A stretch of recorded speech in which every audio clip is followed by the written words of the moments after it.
Hello বন্ধুরা, তোমরা সবাই কেমন আছো? আশা করি খুব খুব ভালো আছো। আমিও খুব ভালো আছি।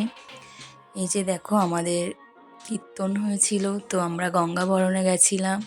এই যে টোটোতে দেখলে, ওটা আমার ছেলে, ওটা দাদু হয়, আমার ছেলের দাদু। এই যে গঙ্গাবরণে সব গ্রামের বউরা মেয়েরা মিলে খুব সুন্দর ব্যান্ড পার্টি বাজিয়ে গঙ্গাবরণ করতে গেছিলাম। দেখো, সবাই খুব সুন্দর নাচ করছে। তো এই যে এটা হলো গঙ্গা, এখান দিয়ে সবাই জল নিয়ে যায়। মানে আমাদের এখানে যেখানেই কীর্তন হোক না কেন, এখানে এসে সবাই জল নিয়ে যায়। এটা অ্যাকচুয়ালি একটা গঙ্গা। এই যে গঙ্গাবরণ হয়ে গেছে, সবাই এবার ফিরছি, যে যার মতো নাচ করছে।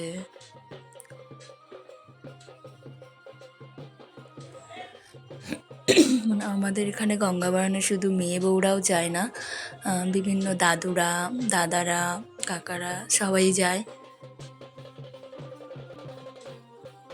যে আমার জেঠু টোটো নিয়ে যাচ্ছে, টোটোর মধ্যে মাইক বাঁধা হয়েছে, ব্যান্ড পার্টি করা হয়েছে। আমাদের এখানে হরিনাম সংকীর্তনে খুব খুব মজা করি, আমরা নাচ করি।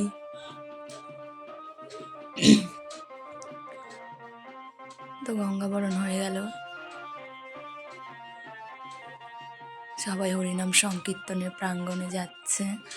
আমি একটু একটু দেখাচ্ছিলাম যে কোথা দিয়ে গঙ্গাবরণটা করা হলো। এই যে গঙ্গা, এখান দিয়ে গঙ্গাবরণটা করা হলো। তার গঙ্গার ধারে সুন্দর গাছ লাগানো আছে, ব্যারিকেড করে সুন্দর সান বাঁধানো ঘাট করা আছে। এই যে গেট। তো সন্ধ্যাবেলায় কীর্তনে গেছিলাম, কীর্তনে যে কীর্তন হচ্ছে, অনেক ভক্তরাই এসছে যারা কীর্তন শুনতে ভালোবাসে। অনেক ভক্তরাই এসছে কীর্তন শুনবে বলে। তা আমার তো খুবই ভালো লাগে। তো ওখানে একজন বাবাজি সবার কপালে তিলক সেবা দিচ্ছিল। এই যে আমার ছেলে, দেখো, ওই যে মাথায় লাল টুপি পরা, ওটা আমার ছেলে। আর এই যে সব থেকে স্পেশাল হলো, এই যে এত বড় একটা তুলসী গাছ আছে। সাধারণত বাড়িতে এত বড় তুলসী গাছ হয় না। তো এই যে হরিনাম সংকীর্তনে গিয়ে দেখি এত বড় একটা তুলসী মঞ্চ। সত্যি ঠাকুরের কৃপা না থাকলে কি এত বড় তুলসী গাছ কখনো হওয়া সম্ভব? এই দেখো, ঠাকুর দর্শন করে না, ওই যে ছোট্ট গপু, রাধা মাধব। এই যে আমার ছেলে, দেখো, এই যে লাল টুপি পরা, এই যে মুখে আবার হরে কৃষ্ণ বলছে।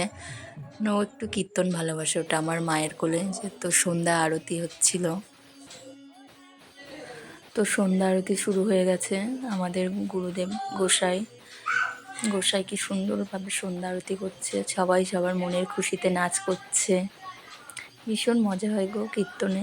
সন্ধ্যা আরতি তো আমার খুব পছন্দ। আমি সন্ধ্যা আরতির আগেই সবসময় যাওয়ার চেষ্টা করি। আমিও নাচ করি সন্ধ্যা আরতিতে। আমার ভীষণ ভালো লাগে কীর্তনে যেতে, সন্ধ্যা আরতি দেখতে। সন্ধ্যা আরতিতে সব সব ভক্তরা খুব সুন্দর নাচ করে, মজা করে, প্রভুকে যেন তারা নিজের করে পাওয়ার চেষ্টা করে। আমার খুব ভালো লাগে। তো দেখো বন্ধুরা, সন্ধ্যা আরতিটা।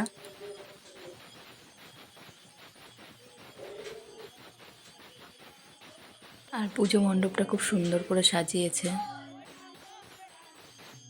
সুন্দর করে সাজিয়েছে পুজো মণ্ডপটা। সবাই সবার মতো করে সুন্দর করে নাচ করছে। দেখো, সবাই নাচ করে এখানে, সবাই মানে মনের আনন্দে ভগবানকে ডাকে, ভগবানের আরতি করে। মানে সত্যি শান্তি, আত্মা সত্যি শান্তি হয়ে যায়। এত সুন্দর দৃশ্য দেখলে না, সত্যি খুব ভালো লাগে। তো তারপরেই শুরু হয়ে গেল গোপালের কোল ভ্রমণ। গোপাল বিভিন্ন মায়ের কোলে কোলে ভ্রমণ করছে। এই দেখো, মিষ্টি গপু বিভিন্ন মায়ের এক কোল থেকে অন্য কোল, মানে গোপালের তো কোলের অভাব নেই। গোপাল সমস্ত মায়ের কোলে ঘোরে। তো দেখো, ঘুরছে।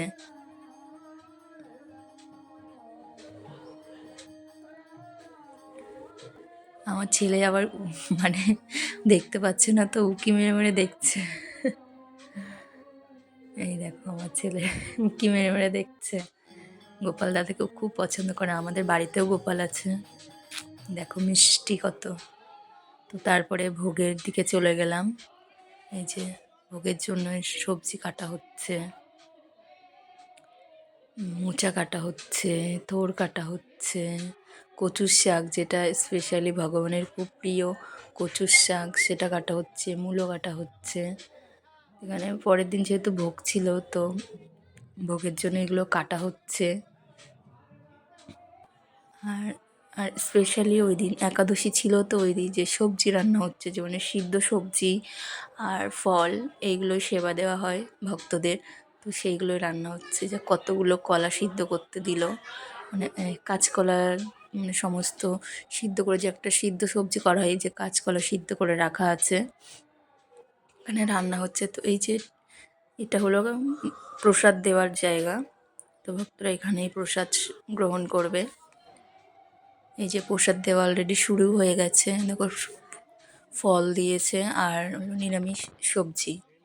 যেহেতু ওই দিন একাদশী ছিল, তো একাদশীতে আমাদের এখানের কীর্তনে এই সেবাই দেয়, খেজুর দিয়েছে, কলা, আপেল, শসা, নিরামিষ তরকারি, বাদাম, এই ধরনের জিনিস দেওয়া হয়েছিল। তো আমার ছেলে তো নিরামিষ তরকারি যেই ওর মুখে দিলাম ও তো খেলোই না, মানে কোনো টেস্ট পাচ্ছে না। আমি খেলাম, ও শুধু কলা খেয়েছিল আর খেজুর খেয়েছিল। বাচ্চা তো অত টেস্ট লাগেনি বলে ও খায়নি। এই দেখো খাওয়া দাওয়ার পর আমার ছেলে দেখো এই যে দুষ্টুমি শুরু করে দিয়েছে। আমার মা, এটা মা বলতে মানে অ্যাকচুয়ালি আমার ছেলের হলো দিদা, ঠাকুমা না, এটা হলো দিদা। তো খাওয়া দাওয়ার পরে একটু করছিল, আমার মা খাবে, তারপর আমরা দাঁড়িয়েছিলাম। তো সবাইকে সবজি দেওয়া হচ্ছে আর সবাই কীর্তনে খুব মানে ভক্তি শ্রদ্ধাভাবে তৃপ্তিভাবে প্রসাদ গ্রহণ করে। খুব ভালো লাগে গো কীর্তনে যেতে, কার কার ভালো লাগে অবশ্যই বলো। এই যে ফেরার সময়, বাড়ি ফেরার সময় হয়ে গেল। এই যে আমার মা আর ছেলে বাড়ি ফিরছে। Thanks for watching. পাশে থেকো বন্ধুরা, অবশ্যই পাশে থাকবো।